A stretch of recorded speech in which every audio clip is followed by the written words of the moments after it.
Folks, we're back. This is Steve Sanson and Stephanie Phillips with another episode of Veterans in Politics. Today we have Michael Cherry. He's a former Nevada Supreme Court justice and currently justice and judge, senior judge on the bench. I said that right, Mike? You bet, Steve. Ms. Phillips, do you have any rants you'd like to? I have announcements like I normally do. Sure. Everybody, you can grab a copy of your book, How to Navigate Nevada's Family Court System. We were just down at the family court yesterday again, and there was one judge that we saw, Judge Gordon, right? And the case that was going on in his courtroom was just incredible. It was great to sit. Is that the word you want to use? Yeah, it was interesting. How about that? Interesting. Very interesting. But a lot of those people we should have taken the books with us, actually, because a lot of those people could use this. And we were down there actually doing some filing a motion. And just to do the paperwork and stand there and file it, these people are standing down there for hours. There's actually 12 windows down there.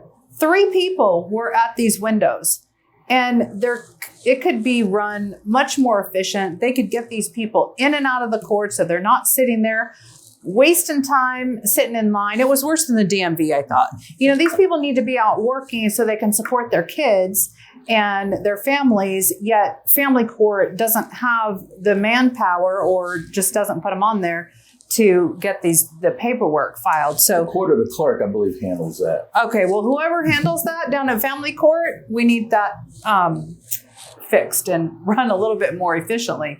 But anyway, yeah, we need to bring these books down there because this is a self-help book for all of those litigants who can't afford an attorney.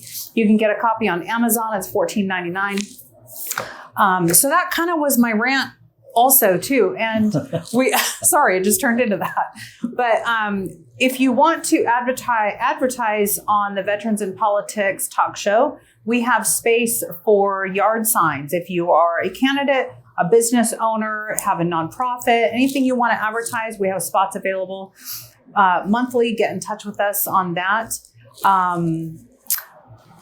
Our merch store. So VIPImerch.com. We have all kinds of merchandise for Veterans in Politics. Hop on that website and you can see what we have available there. And also we are planning the next Valentine's Day ball and gala. So save the date. That's going to be on February 7th of 2026. I know it sounds forever away, but it's really not. It comes really quickly. So we're planning that, put that on the calendar, and that's going to be a lot of fun. Is that it? Did I miss something? No, I think the merch, the book, the advertising, the ball. You got it covered. And of course, we'll have, plenty of events in between that too. And folks, if you want to know about your judges, go into their courtroom and sit there and observe them. That's the best way you're going to know about your judges. Do that. Be proactive. Yeah. Hi, Judge. Good evening. Thanks for coming. My pleasure. It's your turn now. Tell us a little bit about you. Well, I went to the University of Missouri as an undergraduate, majored in history. And while at the University of Missouri, which was then a land-grant college in those days, which meant ROTC was mandatory. So you got to pick between Air Force, Army, Navy. I picked Air Force. Marines wasn't part of the? It was part of the Navy group. But Air Force, Navy, Army? Marines. Okay. They had all. They covered all. So I was Air Force ROTC. And I was in a fraternity. And so they taught me how to study. And You hazed anybody? No, never hazed. I was hazed, but never hazed anybody. So I went to ROTC and I had a 7:30 ROTC. So I had a lot of trouble getting up. So it wasn't a course that you had to get a grade. In other words, it didn't affect. They worked us out. They worked us so very hard at the A. Pie House in Columbia, Missouri. So naturally, what happened is I got too many absences. So ROTC, I wasn't able to pass ROTC. So what happened is I made the honor roll. In fact, I was the number one guy on my pledge class as far as grades. And when you make the honor roll, ROTC sends a letter to your parents. It said, I had a single mom. It said, "Dear Mrs. Cherry, your son made the honor roll, and we'd like him to consider advanced ROTC." Well, my mom saw that. My dad was a veteran in World War II, and my mom saw that. And she said, "I'm going to help you out, Mike. I'm going to call Colonel Carwile, who was the head of the Air Force ROTC at the University of Missouri, and see if I can get you in, even though you didn't pass ROTC." So my mom called, as a Jewish mom would do, and Ernest Carwile said, "Yes, we'll just have him make up the first year during the second year when it's again mandatory." So I had ROTC constantly. I was constantly in my uniform. I was constantly walking across the street, so I didn't have to salute the juniors and seniors. So sure enough, I was accepted into the advanced program, and that got me through some tough financial times because I got paid while I was in advanced ROTC. And when I graduated, I was a second lieutenant in the United States Air Force Reserve. And so I said to the Air Force, my dream was always go to law school. Do you care if I go to law school? It was the height of Vietnam. A lot of people were worried about going to Saigon and worried about going to Canada and worried about going to prison. So the Air Force said yes. What kind of choices were those?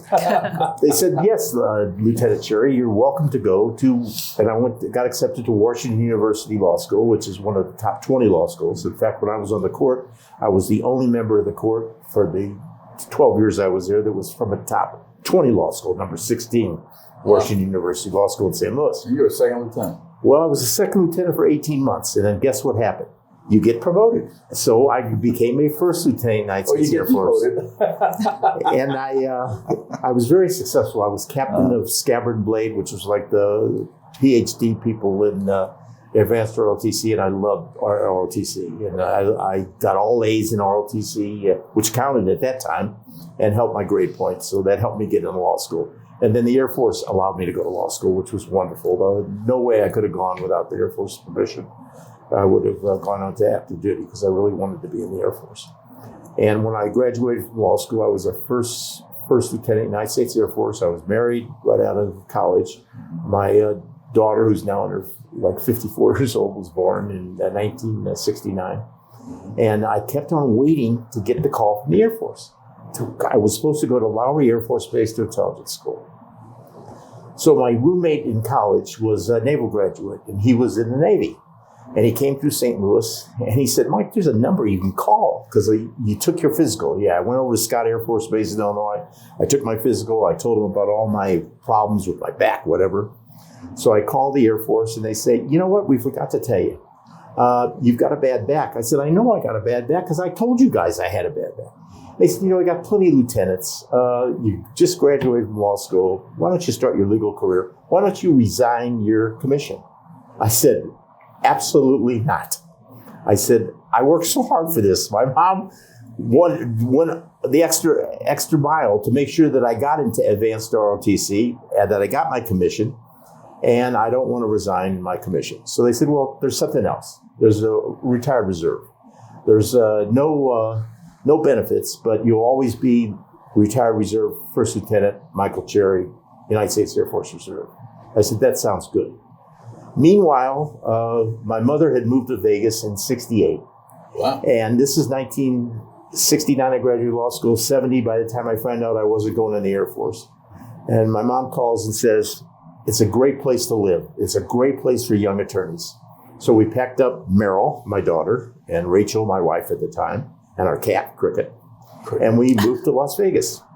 And my dream, to both of you know, from 8th grade on, was to be like Perry Mason. I wanted to be a lawyer that was a defense attorney, that won all his cases, and that had a secretary that looked like Della Street. And Justice Cherry, how do you know that we know who Perry Mason is, huh? Oh, I hope you do. We're old enough. That was Raymond Burr. That was when I was in 8th grade. We're old enough. It was on Saturday night. I used to play basketball on Saturday morning and afternoon at the Y. And then I'd come home, and one of the things I would watch on Saturday night was Be Perry Mason. And I love that show because he always won. People would confess in the middle of trials. And Hamilton Berger was the DA, and he always beat Hamilton Berger. Well, I did get my dream. I became a public defender when I first moved here. So for my first 7 years, I was a public defender. I worked my way up to assistant public defender. And then in 77, I joined Ted Manos, who was my partner in the public defender's office, because for the first 5 years I was there, we had private practice. If you were a city attorney, a DA, a public defender, or an attorney general, you could have private practice. And our salaries, that made up for the lower salaries that they gave us. So what happened is the county gave us an enormous raise. We made more than the judges. We made more than the DAs. Wow. And so Ted went into private practice in 75. I joined him in 77. And then for the next 20 years, I was in private practice. And in those days, we did everything. Write a will one day, represent a prostitute the next day, the next week do a murder case. Then I represented Johnny Carson when he bought all trades. Huh? I represented Johnny Carson when he bought Channel 5. So I did all kinds of stuff. We're like dinosaurs today. No specialization. We did everything. So did you represent some of the mob? Actually, I did cases with Oscar Goodman, and I always had to do the work. He would plead guilty, and I would go to trial. But what would happen is they'd come to me, and then they'd come back and say, well, the money guy wants us to go to Oscar. So I was like the poor man's Oscar Goodman. The people who didn't need the money guy, they could come to Michael Cherry. So I had a very good reputation as a criminal lawyer. But in 1981, when the fire happened at the MGM, Phil Prohl was the United States magistrate, and he was one of my deputies when I was assistant public defender. And I did all the scheduling, sent people to all the different courts at the time. There weren't that many at that time like today. So both federal judges disqualified themselves from the MGM fire. That was Foley and Claiborne, because they owned stock. So they appointed a man named Louis Bechtel, who was a district judge, a federal district judge from the Eastern District of Pennsylvania. So he said to Phil, who was the magistrate, find me an attorney who can handle all the pretrial crap, so that, he'll have the document depository, and he'll schedule depositions, and he'll work with the attorneys, because there were hundreds of attorneys involved in MGM. So I became the special master of the MGM fire litigation. And then Paul Goldman, who was the judge in state court and handling the Hilton fire case, heard about that I was doing such a great job with the MGM, said, will you do the Hilton? And I said, yes. So I was the special master for the MGM fire and for the Hilton fire, and got the nickname the Master of Disaster. And did very, very successful work as a special master. Then also, when the fire happened, MGM had $30 million in insurance. They did a focus group in California and found out they were liable for about $200 million. So they decided to get what they call retroactive insurance, Lloyd's of London and some big insurance companies. But what happened is in 83, they settled. And so the insurance companies cut them off. So they hired a guy named Bill Chernoff from California, who was an expert in bad faith litigation. And there's a case called the MGM insurance litigation. And again, Paul Goldman had the case and said, Cherry, will you handle that case? I said, sure. And then there was a subrogation case that dealt with the 49 non-Hilton related defendants from the Hilton fire. And again, it was Paul. And Paul said, Cherry, will you handle that? So I was doing 4 different special masters: MGM fire, Hilton fire, MGM insurance, and mission subrogation case. And I loved doing that. So I became an expert in mass tort litigation. Here I am, a criminal lawyer who could write a lease and represent Johnny Carson, and did corporate work. And now I'm an expert in mass tort litigation. And I figure this is great. This is wonderful. But sooner or later, those cases ended. And all 4 were over. And I was waiting for something else to happen. And nothing was happening. Then all of a sudden, I'm sitting at my desk one day, and I see all this smoke and all this excitement going on out in Henderson. And I got in my car, and I figured, another hotel's on fire. No, it was the Pepcon blast. Yeah. So I thought, you know what? Mosley's got the case. I'm good friends with Mosley. We live in the same neighborhood. He'll get me appointed as special master, because who else can do it? Well, the defense attorneys really didn't want me as special master because I moved the cases so much. So I had 2 people who were interested in suing Pepcon. was a guy who was actually in a wheelchair and was blown out of the wheelchair, and another woman who was hurt. So I had 2 clients. So I went to Ed Bernstein, who had like 20 clients, and I said, let me have your cases. Let me work. And let me go to all the people who had cases. So they all knew who I was, Mike Cherry, Special Master, MGM Fire, and I became a plaintiff's attorney. And I represented all the 2 death cases. I represented 80 personal injury cases, and I represented all the people who had uninsured property damage. So I worked on PepCon from 88 to like 92, and I did what they call a tag-along. I tagged along with the insurance companies who were suing PepCon and the other defendants. So they did most of the work, and all I did was manage the cases. Again, that's what I'm good. I'm good at delegation and managing. So PepCon ended in like 92, and I had my own firm at that time, and we were in a new building over on 8th Street. We moved from 6th Street to 8th Street, and I waited 93, 94, 95, 96, 97. Nothing was happening. Nothing was happening. I was going crazy, chasing money all the time, going through a divorce. In 95, my ex-wife was going for a master's degree. My daughter was going for a master's degree. And my son was at UNLV for a bachelor's degree. So I've had 3 tuitions. And by 96, I felt like I was the richest man in the world. I didn't have any more tuitions. They all graduated. And finally, my divorce. It's a good feeling. My divorce was over. And in 97, I went to the WAC conference when UNLV would have the WAC conference, the Western Athletic Association. And I ran into Morgan Harris, my old boss at the public defender's office. And he said, Mike, what's going on? I said, Morgan, I'm so tired of private practice, chasing the dollar all the time. He said, tell you what, Mike, they're starting a new thing called the Special Public Defender's Office. I have a murder team at the public defender's office, but when there's conflicts, they need another office to do the conflicts with murder cases. And my favorite attorney, Phil Cohn, is going to move over and be the new special public defender. I said, screw Phil Cohn. I applied and went through the interviews.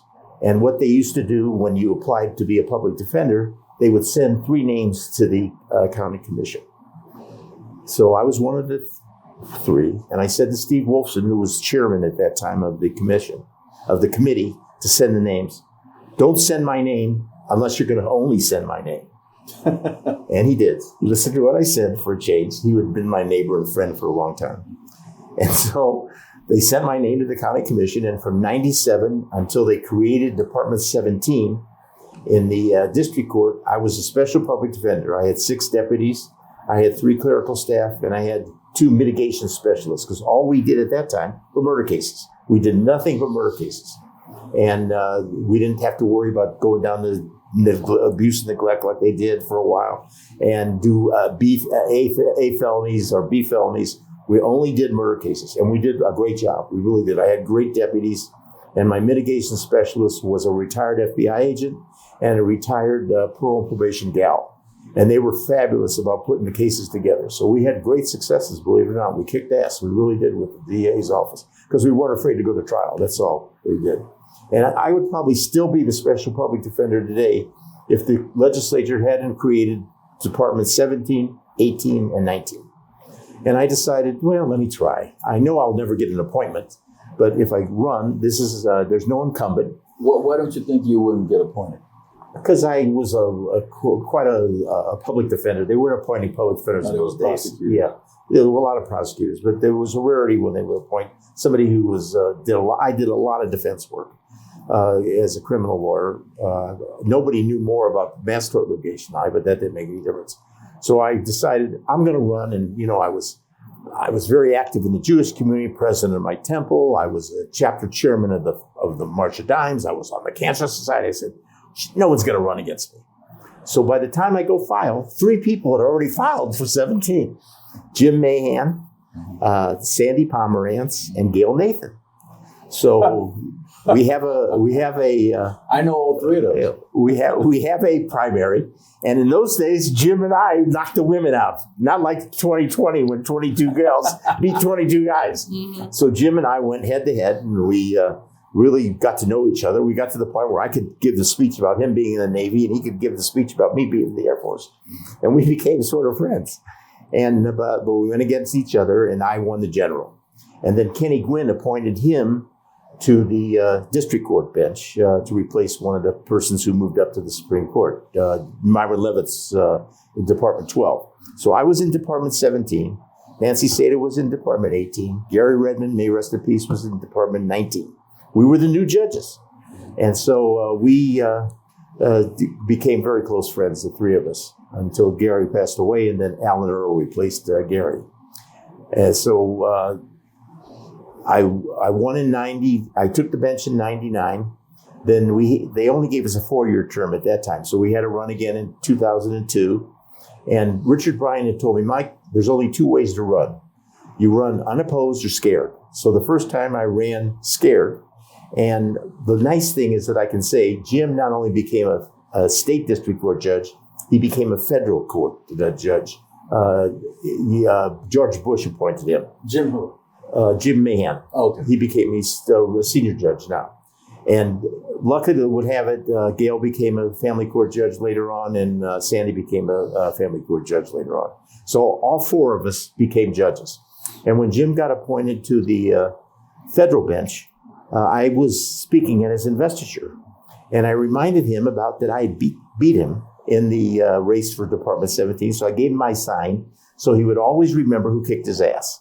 Everybody loved it. I thought it was funny. Boy. But that was at a time when I was so proud because I was the only Democrat that was interviewed for that spot. And when I went for the interview, they said to me, what do you think? I said, you got to make sure George Bush appoints Jim Mahan to this job. And then he appointed also Jim and Larry Hicks. They passed me over because the question that was given to me, is there anything, Cherry, that will embarrass the President of the United States? And I said, everything. So needless to say, I knew that I wasn't going to get the appointment to the federal bench, but I had friends with the Adelson family.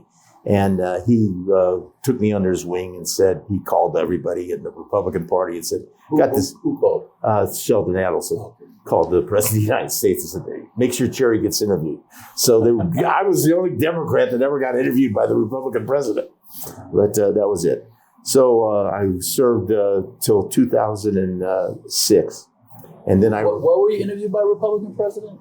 appointed to the federal bench. Oh, to the federal bench. That's why I said Mahan. Okay. So I decided, it's always watch out what you wish for. I decided to run for the Supreme Court. And I had run for the district court opposed, then I ran unopposed. So now I'm running for the Supreme Court. And in those days, you didn't file until March. In fact, you didn't have the primary till September.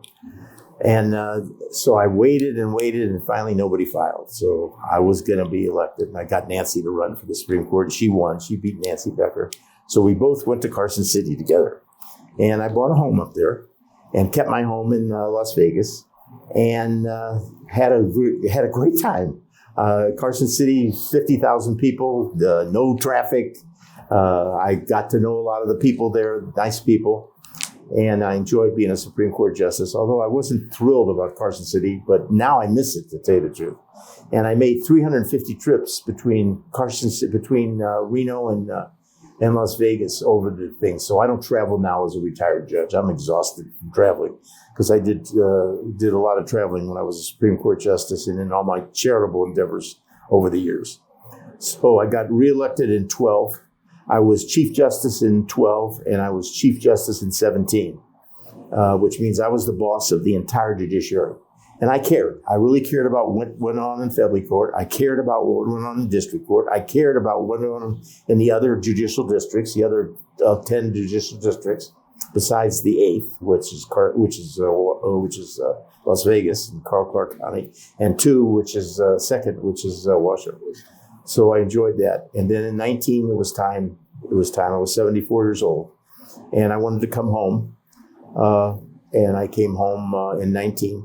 And we have a unique program. In fact, I ran the program for 11 years when I was in the Supreme Court, a senior judge program, which means that we pinch hit for a judge. We have a lot of young women now, and we've had some babies born. So we substitute for sick judges.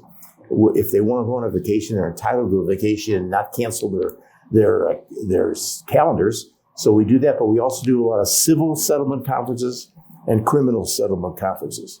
And that's to get some of the cases decided. I've had great success in settlement conferences, by the way.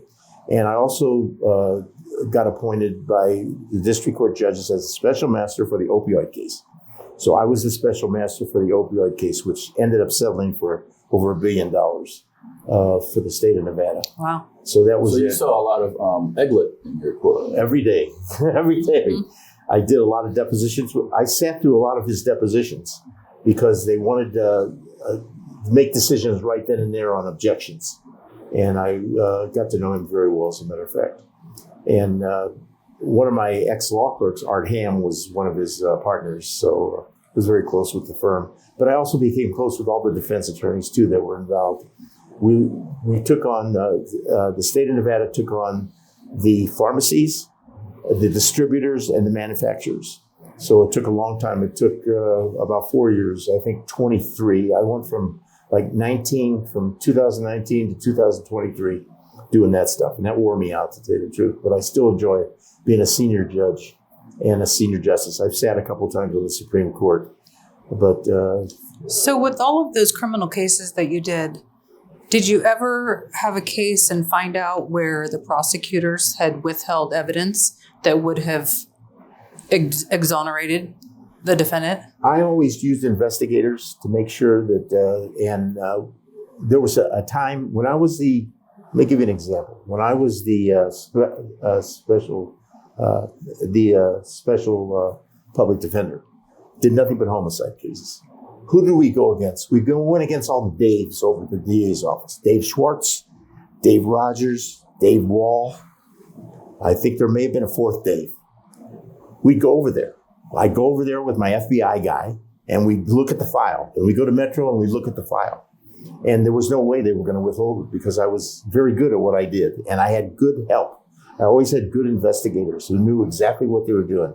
To have an ex-FBI agent as your litigation specialist and your investigator really works out well. And when I was a deputy public defender and assistant public defender in the Clark County Public Defender's Office, we had great investigators. We had a polygraph examiner. We had tremendous things. So the answer was maybe somebody got away with it, but if they did, I sure didn't know it. And because I was always prepared. Because there's been a couple of recent cases where,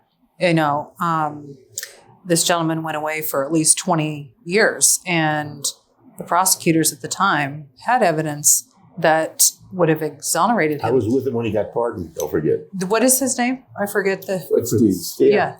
I was with him when he got pardoned. Mm-hmm. So you know the prosecutors on that case. Oh, yeah. So what happened there? I can't explain prosecutors. I've never won one, so I don't know. So when that happens, because that obviously came out and was very evident, what should happen to those people all these years later? Shouldn't they be held accountable? Shouldn't they be prosecuted? That's a crime. It's a big argument. What they did. It's a big argument that we had when we were in the Supreme Court on, we do all the disciplinary cases.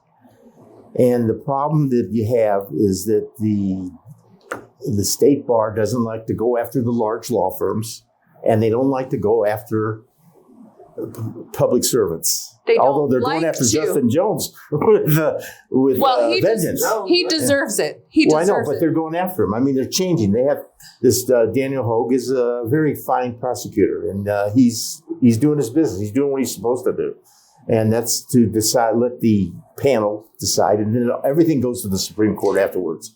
Who sits on the disciplinary? Oh, there's. Is it all lawyers? No, they're lay people too. How many? That I don't know. Out of how many people? I did a lot of disciplinary work for impaired lawyers when I was a lawyer, and I did such a good job. They put me on the disciplinary committee, and my goal was to represent in my own fashion the small firms and the sole practitioners who were always getting in trouble. As an example, you're a lawyer in a small firm, or you're a sole practitioner in a small partnership. Your legal assistant steals $1,000 or steals $10,000 by writing the checks and stuff because you trusted it. They filed charge against the attorney. In a large law firm, somebody steals $600,000 and they don't go after the partners. Why is And that? because that's the way it is. I could never get anybody else to. Shouldn't there be more lay people on that committee than attorneys? Because you're kind of policing your own, and that doesn't really work that well.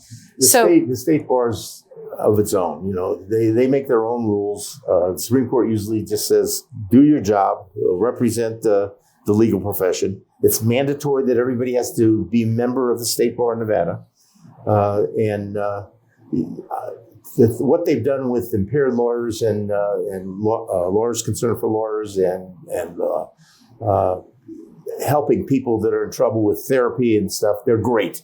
When it comes to discipline, there's problems. There's big problems because problems.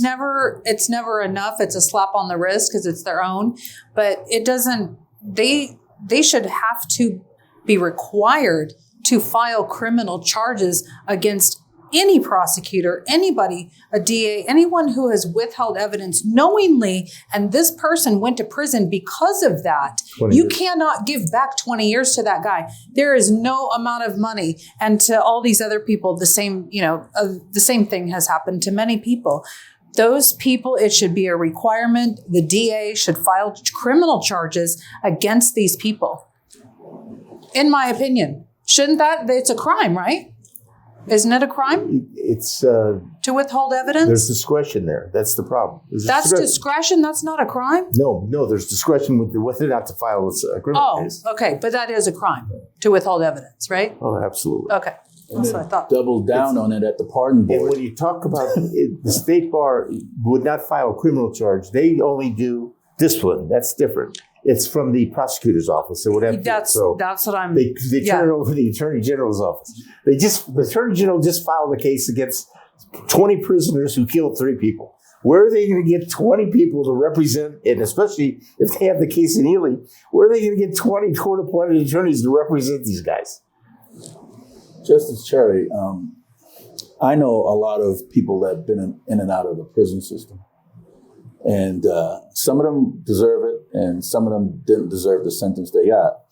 But the prison, we had a sergeant that was Kelly Quinn, that was a prison guard, and he was telling us all the bad stuff that happens in prison.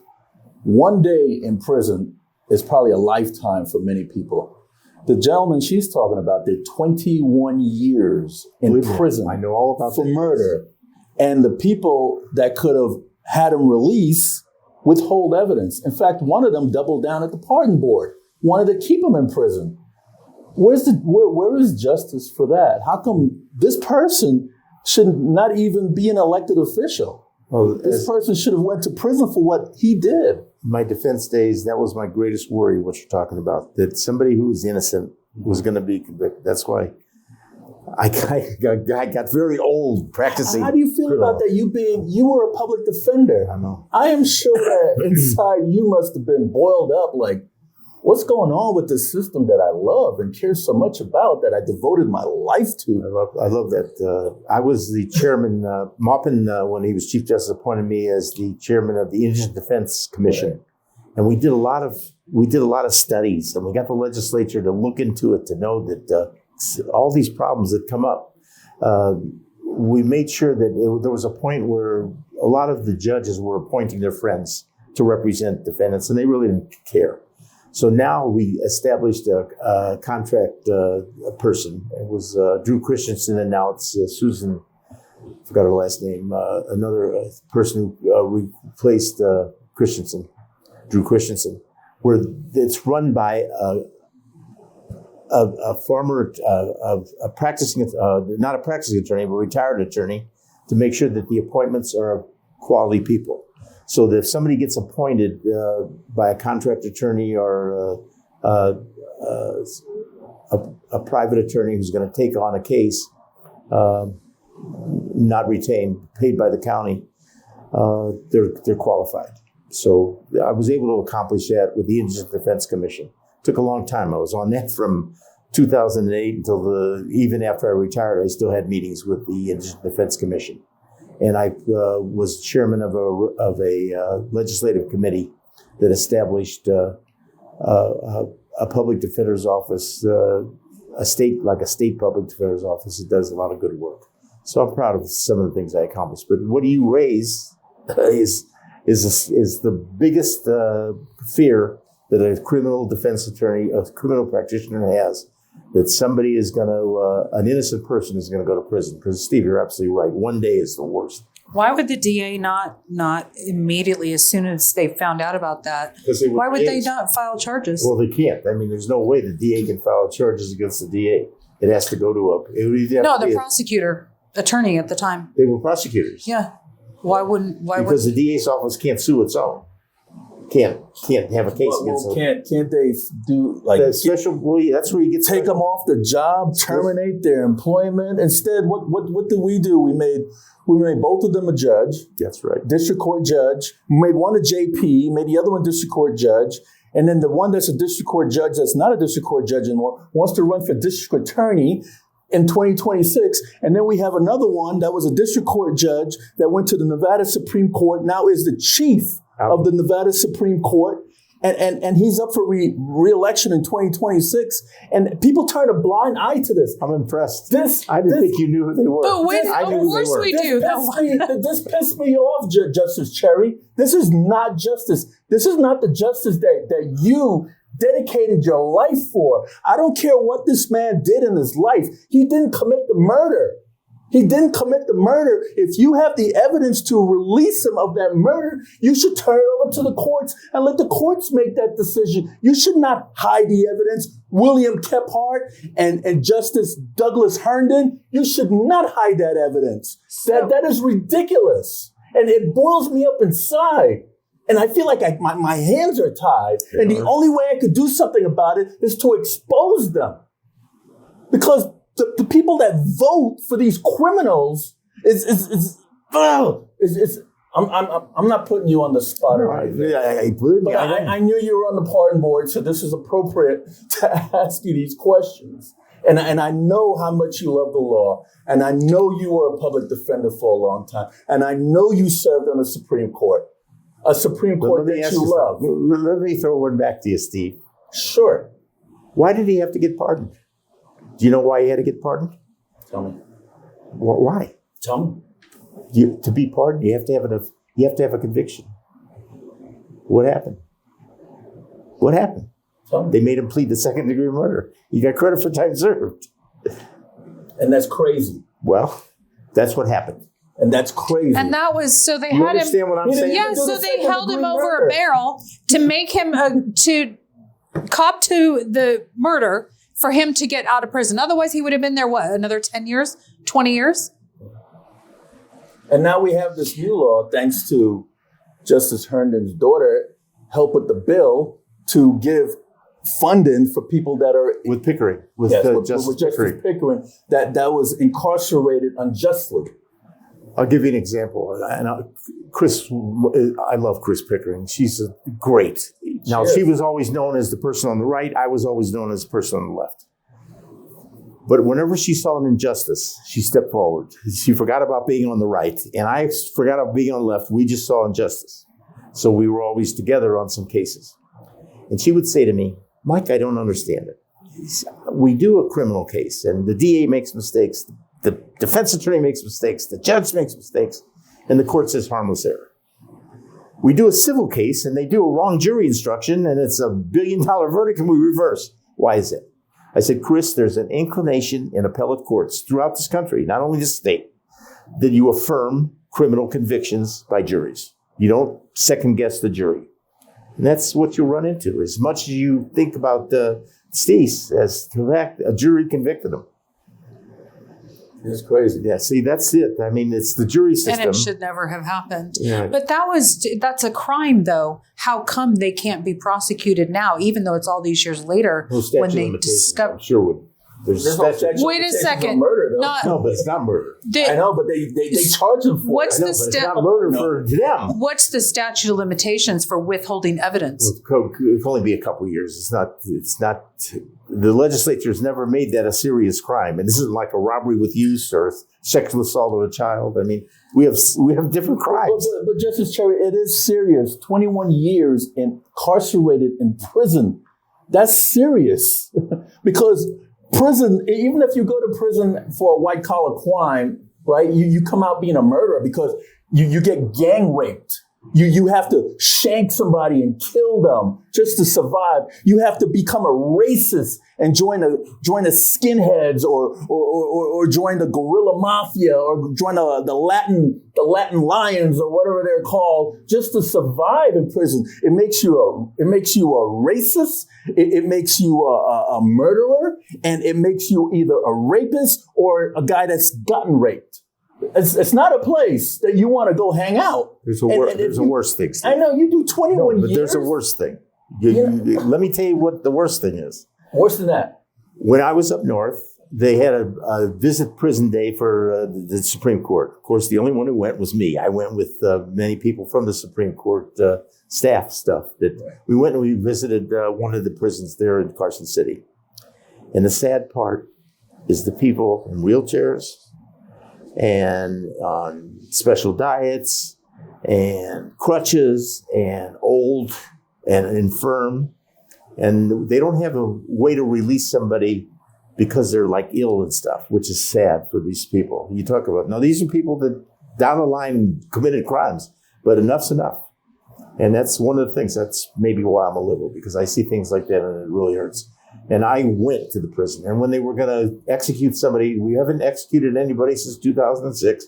There was some guy who took like a couple hours before decided to change his mind and fight it. Know that the last 12 people that were executed, 11 of them wanted to be, it was like suicide for them. They wanted to be, but the last guy was a guy named Moran in 2006 that actually fought it, and he was executed. Now, we haven't executed anybody since. Well, this was a guy who decided he wanted to give up his rights to an appeal. And I was the only Supreme Court justice that said, if we're going to do executions, I'm going to go see this. I'm going to see what happens. And at the last hour, he changed his mind. So that's, I'm not a fan. I've testified against the death penalty a number of times. People don't like the fact that as a Supreme Court justice, I was anti-death penalty. But I'm not the first one or the last one to be like that. I just think that it's humane. In some states, South Carolina, they're shooting people. It's inhumane. Death penalty. You said death penalty. But what about those criminals and the people they killed?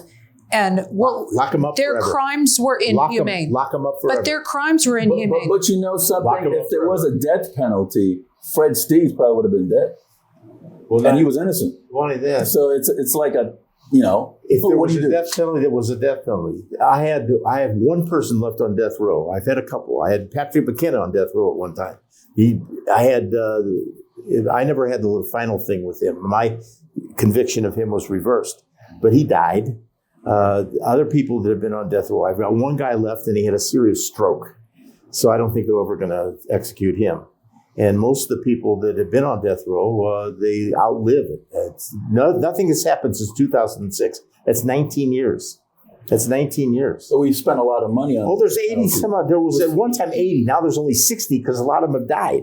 We still put a lot of money into the death penalty. In fact, I think we got a new death penalty chamber, don't we? But it's never been used. They can't get the drugs. They can't get the drugs to kill me.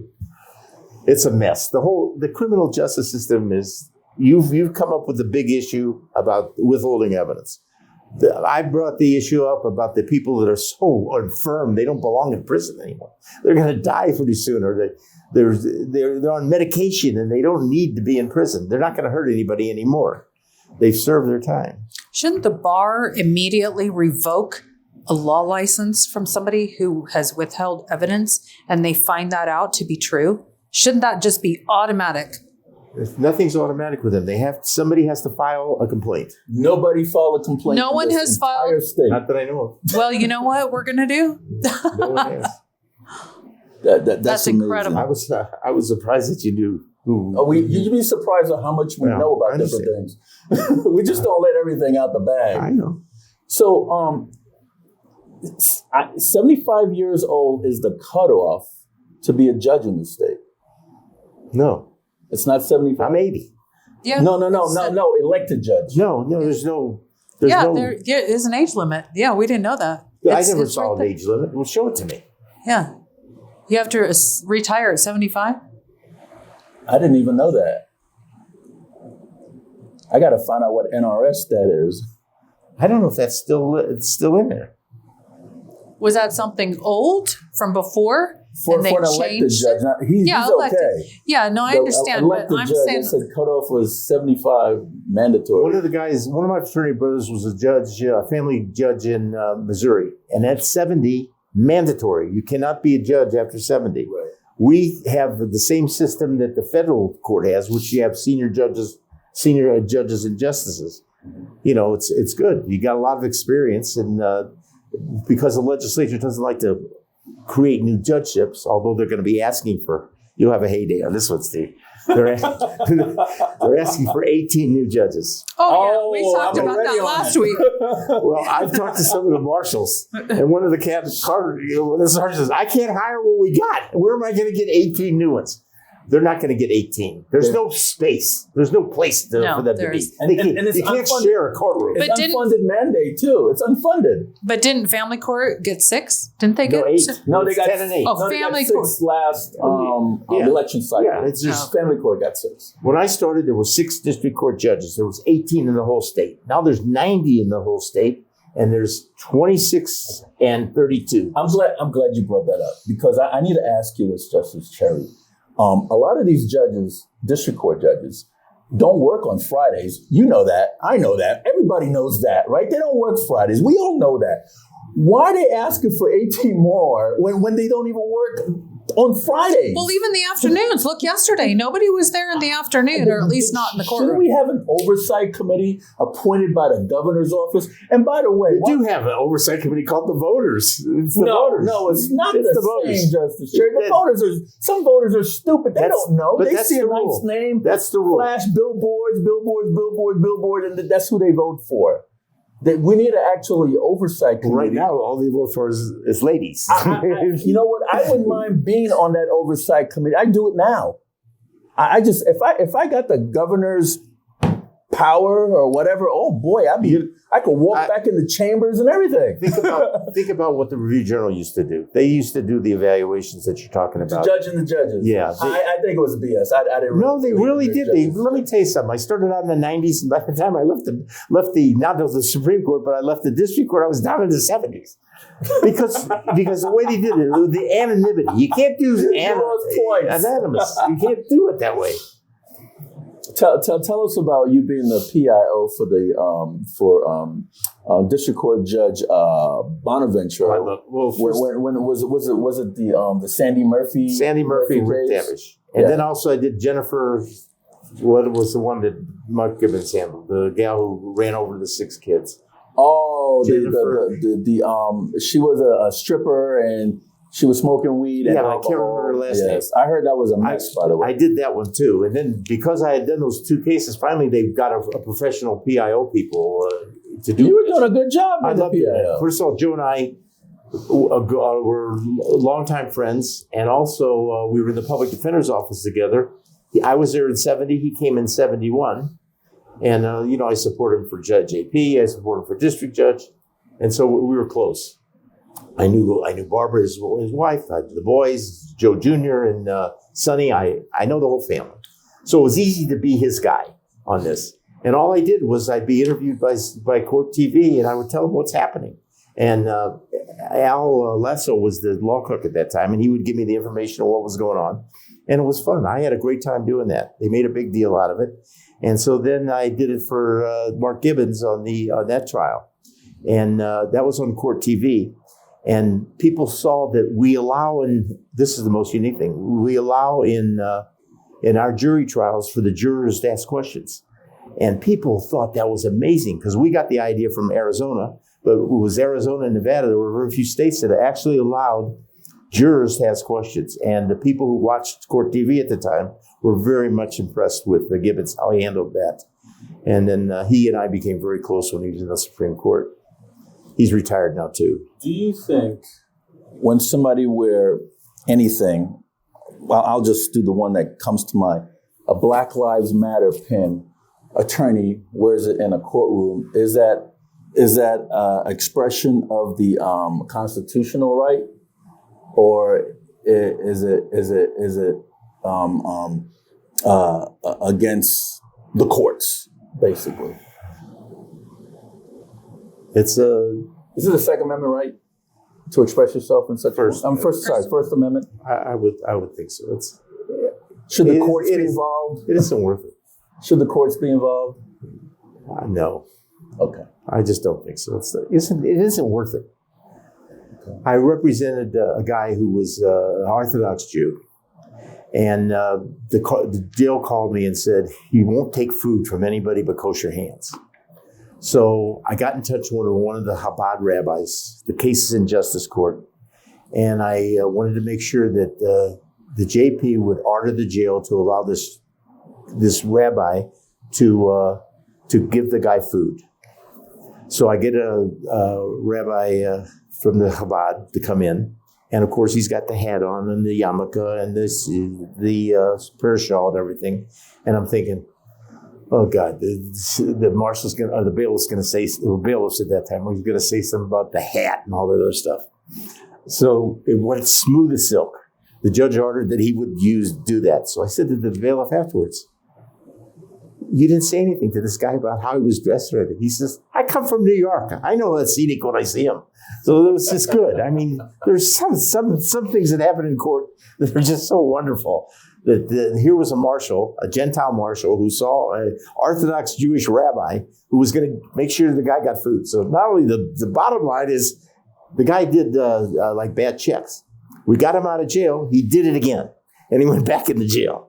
But this was quite a circus that I had with bringing a rabbi into the justice court. Justice Chair, there was word on the street a few years back that you had some ambition to running for governor. Is that No, true? Or no.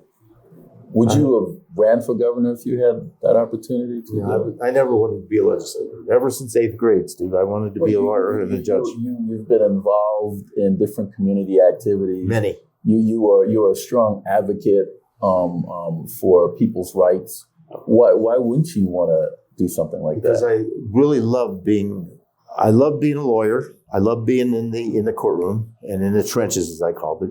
I really love being a district court judge, and I tolerated being a Supreme Court justice because you had to get 3 people to agree with you on anything. And it's not easy. It's not. Shit, I run the courtroom. It's my courtroom. Yeah. Here's the thing. Right.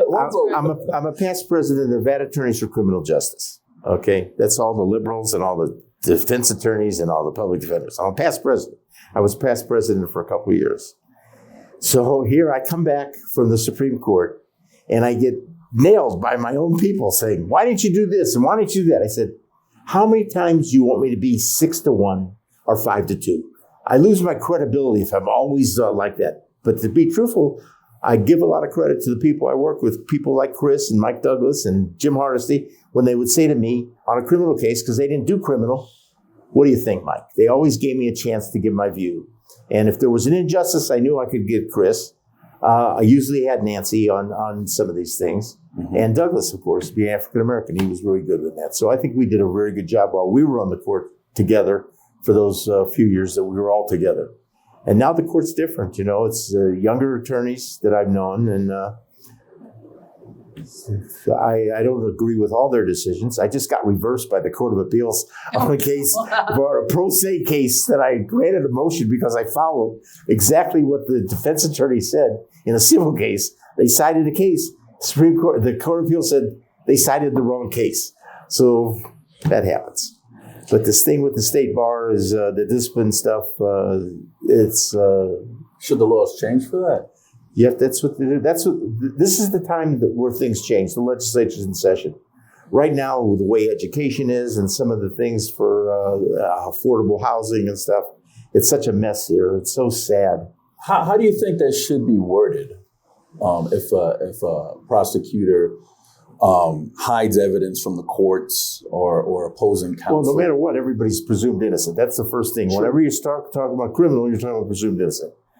You'd have to have either a special prosecutor or you'd have to have the attorney general handle it.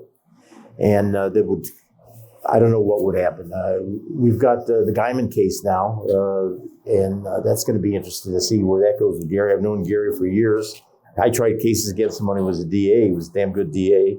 He was then a public defender, and then he was a private attorney. And the newspaper has made him sound like he's guilty already. Made him sound like a very horrible guy. Yeah, who knows? I read the court transcripts on that one. Who knows what happens? He's talking about the Guyman one. Yeah, all the text messages. Yeah, that's. We pretty read much up on that one. it pretty much says it all. We should be lawyers. Well, I think that I just served for a month down at the family court, and I think they're paying attention to some of the things that you're raising about being available. Thank you. I think you're going to be surprised that, in fact, I told them, I said to them, as a friend and a fellow jurist, say that at this time of the year, because Jeff Sobel was one of my best friends, when he was my mentor as a public defender and he became a judge, and he didn't like coming to work. And the newspaper went out, the TV station went out and got him, in his pajamas and his wife in her nightgown. And he didn't come to work. And then Jackie beat him when he ran for office because of a bad publicity. I remember that race. Yeah, it was a bad one. Because I was very close with Jackie and very close with Jeff. There's two good friends running against each other. I was dying over that one. I already knew Steve Wilson before his wife ran against Sobel. Yeah. Well, I've known Steve since he started. In fact, when you're my age and from the 70 bar exam, I know everybody from the beginning. You saw that. So Jackie beat Sobel because Sobel didn't show up to work. Of course.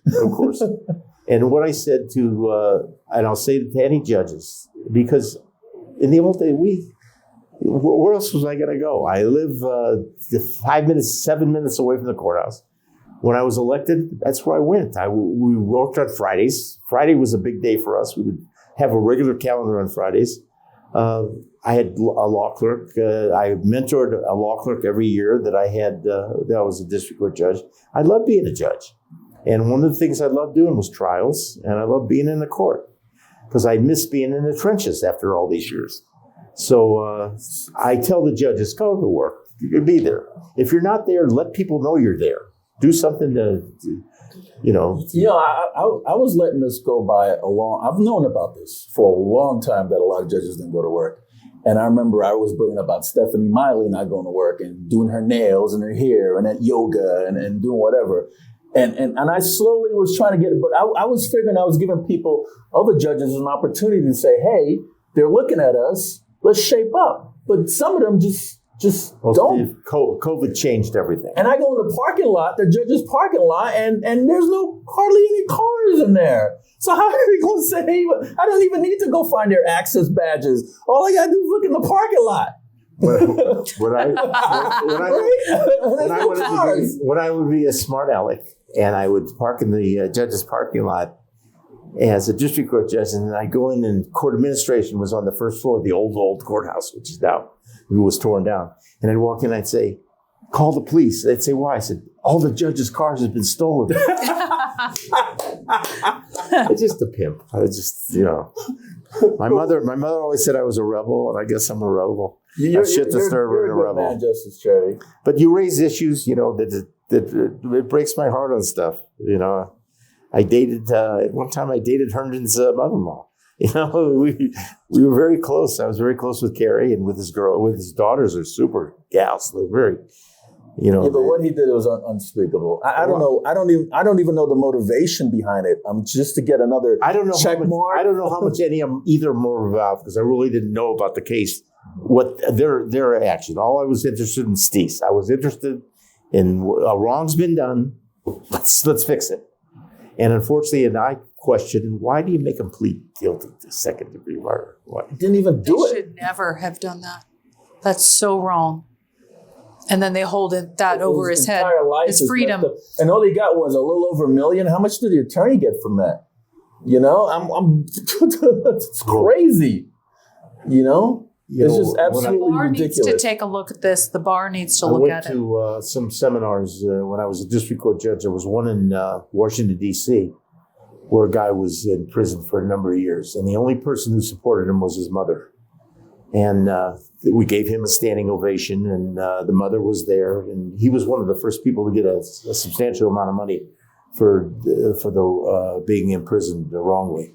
But that happens all the time. There's this guy that's from Maryland, too, that was was convicted, and then they set it aside. Now they're trying to reinstate it. He's out. They let him stay out, though. That was a series on cable TV. I didn't watch much of it, but I've read some of the stuff in the newspaper. The criminal justice system is not the best in the world, but it's the only thing we got right now. Though we can make it better, though. Well, I think with some of the things that you have done is important. I think that to tell judges to come to work, COVID was a killer on this. When I see the way it is now, civil attorneys don't need to come to the courthouse. I don't blame them. Like if you're out here, I see that there's a lawyer here. For that lawyer to go to downtown could be an hour. It could be 2 hours of his life every day when he could just go online on Zoom, and the Zoom works very well. I do all my special master work on Zoom. I'm not worried about the lawyers. No, I'm worried about the judges being in the courtroom. But that started with the judges too. The Zoom, they do Zoom. I don't know if you know. From the courtroom, they should do Zoom. Well, they do Zoom from home. She said they do Zoom from home. I know Matt Harder did it. The criminal judges are all there. Anybody who's got a criminal calendar, they're there. And the civil judges, at least in the 8th, I can only talk about the 8th, they're there. Because I've sat for them, and every morning my social life is the elevator going up to whatever floor I'm on. And when I get to sit for people, I'm going to be sitting April 1st through the 9th for one of the judges. I think it's going to Judicial College, one of the new ones. You're never really going to retire, are you? He doesn't have it in him. I have a significant other, and I have a German Shepherd named Della Street. That's what I named my German Shepherd. Justice Cherry, are you familiar with the last police shooting? No, not at all. The one that the homeowner called the cops. Oh yeah, with the gal that the gal. That's all I know is what I see. The guy's in his boxer shorts. You automatically got to assume that's the homeowner. Then the fully dressed guy with the combat boots on, or girl, or whatever. I think it's a woman. It was a woman. Yeah, it was a woman, and then shoots him in the head, and he drops to the floor and hovers over the body and pops another 5 more in him. If somebody was to break into your home, right? And you shot, and not saying you. If let's say you were hypothetically you had a case and a homeowner shoots somebody, right, that broke into his home allegedly, and hovers over the body and pumps 5 more into him, what would that be considered? I don't know. You're looking at a guy who, when you remember the coroner's inquest jurors? Yeah, I did those. I was one of the judges. With Stanley Gibson and Trevon Cole. I did a lot of those. And I made sure everybody got to present whatever they needed. I never got anybody in trouble in the audience if they acted out or whatever. I didn't care. I wanted everybody to have their say. But one of the things I can say about some of the police officers that were there, I'd be sitting next to them, they'd be shaking like this. They were scared to death. And usually I had a perfect record. No one was ever said to be liable for anything. And we never told the jury that they only needed a majority. And every verdict was unanimous of the 7. There used to be 7. And what happens, you only needed 4 to get off. And it was always 7. That would say there was no homicide. There was always justification. But now the way they do it with the indictment, they used to do the indictments. Now they have how do they do it now with the police officer shooting? Wait, the coroner's inquest? Yeah, they don't have, but it's different. They don't have like a hearing officer, do they? Well, the LVPPA protects them no matter what they do. Well, they did when I was a hearing officer too. But most of the time it was just, all the cases I had, there were no tough ones. I never even made a newspaper on any of those. What's the grand jury secretive? That's the way it is. Why do they do that though? What's the purpose behind it? Protect the witnesses and make it easier. It's easier. You don't have anybody objecting or anything. When I do a criminal settlement conference, it's so hard to sometimes convince somebody that they need to plead guilty when they haven't had a preliminary hearing. And I know that it's on some of the cases, the grand jury, especially if you're going to bring out-of-state witnesses in, and we have a lot of cases like that because of the resort area. So they use the grand jury as a shortcut, but a trial is a full-blown thing. It's all the constitutional rights. Most of the judges bend over backwards to make sure it's fair, no matter how how serious the crime is or how much the evidence is against the defendant. If you were to look back at all your cases, is there anything you would do differently? Not really. I gave it everything I had. I always did, to the point where I really didn't have much to do with my children. But thank God I had a wife at the time who just was a wonderful mother. So my kids have turned, knock on wood, my kids have turned out fantastic. My daughter lives in Oregon and has two boys. I have two grandsons there. They're 26 and 24. Both got out of school. They're working. They have girlfriends. I'm hoping that I get a great granddaughter, because my son has two twin boys that are 4 years old. So you got great grandsons. I have grandsons. I don't have any great grandsons. Oh, okay. Great children. So why do you want a great granddaughter? Because I have 4 grandsons. I don't have it. I need a princess. I need somebody that I can. Just wait, you might get one in a few years. Well, I say to my 26 and 24-year-olds, what are you waiting for? I got married when I was 21. In my day, you couldn't live with a girlfriend. You had to get married. So at 21, I got married to Rachel at 22. She was 22. We got married in Tennessee and had a successful marriage till it was no longer a successful marriage. So how long you been married now? No, I'm not married. I got divorced in 99. When I was at Judicial College, I came back from Judicial College in 99, and Dee Laverty, who was my legal assistant, said, Gloria Sanchez signed your decree. You're divorced. Because everything was community with us. It was easy. So we didn't have now? And you never remarried after that? Never remarried, but I have a significant other for a number of years. She's going through some health stuff, so it's just driving me crazy. I feel so bad for her. She's a couple years younger than me, but once you get over 70, she is, and I'm at 80, every day it's something else. Every day's a blessing. Right?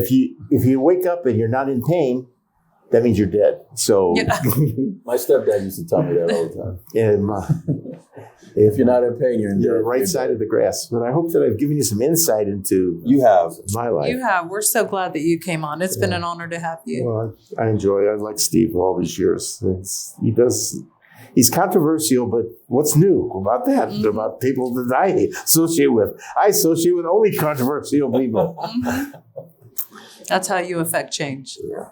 Got to be controversial sometimes. You have to be controversial. You'll have to stand up for your moral rights and your dignity and your principle. You know what they say? I rather die on my legs than live on my knees, right? And I hate people when they follow the flock just because it's easier. You know, I felt bad. I never sat as a juvenile judge, but as a senior, I did. In other words, I practiced a lot of juvenile offenses as a criminal defense attorney. So I sat for one of the judges at family court, and I did detention hearings, and I had 6 young people under the age of 16, and they all had guns. And I was so tempted. Where did you get the gun? I got it off the street. You know, you got it from no. And it just scares me. And what's happening with the education system, especially in Clark County, I worry about that. I just think the legislature's got to take some action. I don't know if they're paying more for teachers. My daughter's a teacher, and she makes a pittance compared to other professions. Then she's a professional. I mean, she's been a teacher ever since she graduated from school. I'm glad you brought up family court, because I got one question for you regarding that. Do you think that one person, one judge, should determine relocation and termination of parental rights? Well, the Supreme Court treats termination of parental rights like the death penalty. It's one of the few cases that it's a civil case that doesn't go to a settlement judge. They all have to hear it, and we spent a lot of time on termination cases. Does it automatically go to the Supreme Court? Termination of parental rights? If somebody wants to appeal. Yeah, a lot of them don't know. Family court is 65% pro se. I know. And they got to come up with that money for filing, and some of them don't have it. I talked to Carrie Maxey, who's a new judge, and I said, she comes out of Barbara Buckley's organization, the Legal Aid. I said, I'm a big fan of Gideon versus Wainwright. In fact, I went to the 50th anniversary of Gideon versus Wainwright. They had it at a school in California, which was great because liberals from all over the country, law clerks and lawyers and judges, and it was at Stanford University.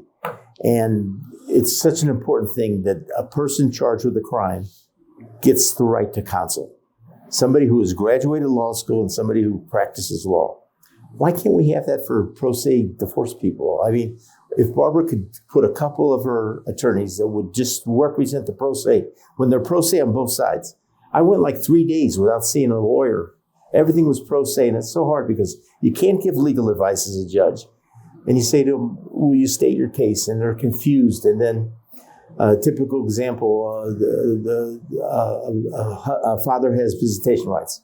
The mother decides on her own because the child has a cold or has the flu that the father can't see the child. And then the next thing you know is they file for some type of punishment by the court because they couldn't see it. All they need is they need lawyers to help them out with this stuff. And then to send people to the self-help center to do orders and stuff. Well, they don't know what they're doing. I know. That's why I got the book. But let's look. Lawyers that do pro bono work. How in the world, if you're doing pro bono, that means it's free, right? Right. How in the world they get to charge opposing side for attorney's fees? And the judge approves it. I'm confused on that. I'm like hitting my head. I don't know. I watch. You see the YouTube channel Veterans in Politics, Sure. There are many times a lawyer says I'm doing pro bono work for this defendant, and judge, I file a motion to get attorney's fees from opposing counsel, and the judge grants the attorneys to the pro bono. Mm-hmm. Yes. That I don't know. So what's the point of pro bono? To me about something I know nothing about that. Marshall Willett does it a bunch of times. As a pro bono? Yes. And I'm confused. There's a lot of stuff I could talk to you all day. Well, I haven't been, that's why I volunteered to go into family court. And I've done a number of family court appearances. And I feel bad for the parties when they don't have lawyers. Yeah. If they only had lawyers, it'd be so much easier. Well, pitch my book.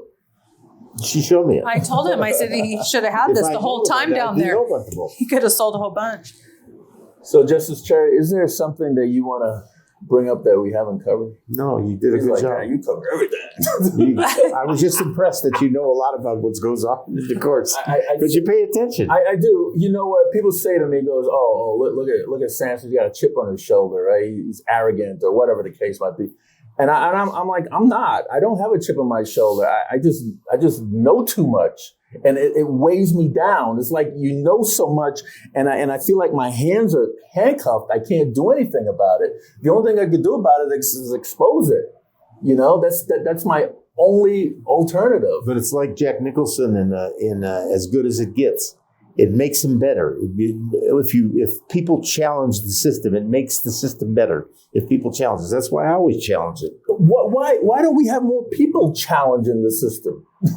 Well, why does the person that challenged the system look like they're the bad guy? They're crazy. I mean, they're trying to ruffle feathers. They're an a-hole. Why can't they say, you know what, that guy is good. Because he's got some points. People just aren't involved, Steve. They're involved with family and they're involved with church or synagogue or don't mosque. Criticize the guy that's trying to make a difference, that's the thing. Right? Believe me, I've been criticized enough for things that I raise. It's called the shit disturber and stuff. Shit disturber. I've never heard that one before. But that's it. Anything else? Ms. Phillips? No. Well, thank you for inviting me. Thanks for having me. You're the man. It's good to see you. You're the man. So glad you came. Thank you. Am I allowed to say that? No, you can't get up yet. We're not done yet. Well, we're not done. Mark's going to zoom in on you, and you get the final word. You can say whatever you want, point of contact, whatever you want. You will reach out to the people, whatever you want to say. Thanks. Well, I really enjoyed talking to veterans in politics. I like what Steve and Stephanie do. Stephanie, right? Stephanie do. I think it's important. And Steve is controversial. I'm controversial, so I understand what it's like. But the court system needs some people to challenge it. It makes you better if you're challenged. And I know that the judges are going to pay attention to the fact that elections are coming up in 26. And the big raise is coming in 27, so they're going to want to hold their seats. In fact, I want to hang on to see if senior judges get a little more than the $100 an hour that I get for being a senior judge. But God bless the whole system. It's I don't know of any system that's better than what we have. it can always be improved. And I hope that the years that I still am involved in the court system, that I can help improve it. So Steve and Stephanie, keep on doing what you're doing. Thank you. Thank you. Thank you, Justice Cherry. Thank you for coming on the show. Thank you for your service. Nice. I enjoyed it.